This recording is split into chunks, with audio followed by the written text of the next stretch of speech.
សួស្តីអ្នកទាំងអស់គ្នាខ្ញុំ Cam Gamer អ្នកនរគ្នាត្រឡប់មកកាន់វីដេអូថ្មីរបស់ខ្ញុំទៀតហើយថ្ងៃនេះដែរខ្ញុំមកលេងហ្គេមបន្តអេពីសូតថ្មីទៀតហើយវីដេអូនេះគឺខ្ញុំមកលេង 2vs4 អ្នកទាំងអស់គ្នាលេងជាមួយនឹងកូនធីមរបស់ខ្ញុំអ្នកនរគ្នាគាត់ក៏ដូរ account ដូរអីចឹងដូរ account 2 3មិនដឹងមិនគាត់ទេហើយវីដេអូនេះគឺខ្ញុំចង់និយាយរឿងមួយដែរគឺនេះវីដេអូចុងក្រោយដែលខ្ញុំបញ្ចូលសលេងអ្នកនរគ្នាគឺខ្ញុំឈប់បញ្ចូលសលេងនៅលើហ្គេមហើយឈប់មិនដឹងថាពេលណាដែលខ្ញុំនិយាយវិញទេខ្ញុំខ្ជិលណាស់អ្នកនរគ្នាដោយសារតែអត់សូវមានអ្នកមើលខ្ញុំទេរៀងថារៀងចង់ដឹកចិត្តដែរតែខ្ញុំចង់ធ្វើវីដេអូរបៀបថាបាញ់គ្នារហូតពីអ្នកនរគ្នាឲ្យមានអ្នកមើលច្រើនហើយលោមានអ្នកមើលច្រើនជាងខ្ញុំបញ្ចូលសលេងអញ្ចឹងណាអ្នកនរគ្នាហើយសុំទោសមែនទែនទៅកាន់អ្នកដែលគាត់ចូលចិត្តស្ដាប់សលេងខ្ញុំឬក៏ចូលចិត្តការនិយាយរបស់ខ្ញុំអញ្ចឹងគឺសុំទោសខ្លាំងមែនទែនធ្វើម៉េចឯអ្នកនរគ្នាគឺខ្ញុំអត់ចង់បញ្ចូលទៀតទេដោយសារតែពេលផុសតើមាន view ទេអ្នកនរគ្នាអញ្ចឹងទៅខ្ញុំកាត់វីដេអូផុសចោលទេព្រោះពេលដូរកាត់វីដេអូផុសចោលទេអ្នកនរគ្នាគឺខ្ញុំឈប់មកហើយអ្នកនរគ្នាគឺបាយបាយមែនតើសម្រាប់អ្នកដែលចូលចិត្តតែខ្ញុំនិយាយអញ្ចឹងអ្នកនរគ្នាតែខ្ញុំគិតថាមិនសូវមានអ្នកចូលចិត្តខ្ញុំទេហើយមាន2 3អ្នកហ្នឹងក្នុងអ្នក follow ខ្ញុំ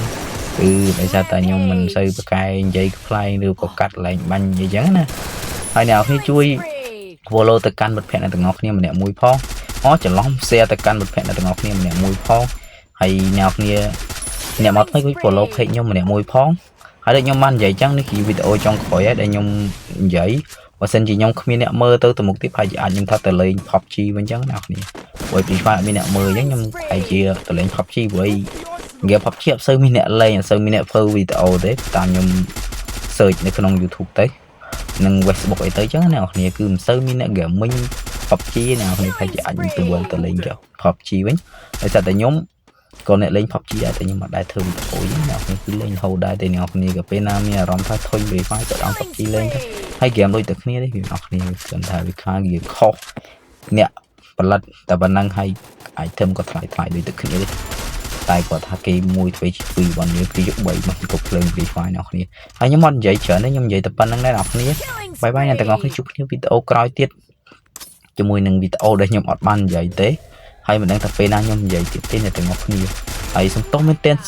សំទោសខ្លាំងសម្រាប់អ្នកដែលចូលចិត្តមើលខ្ញុំនិយាយចឹងអ្នកនរគ្នា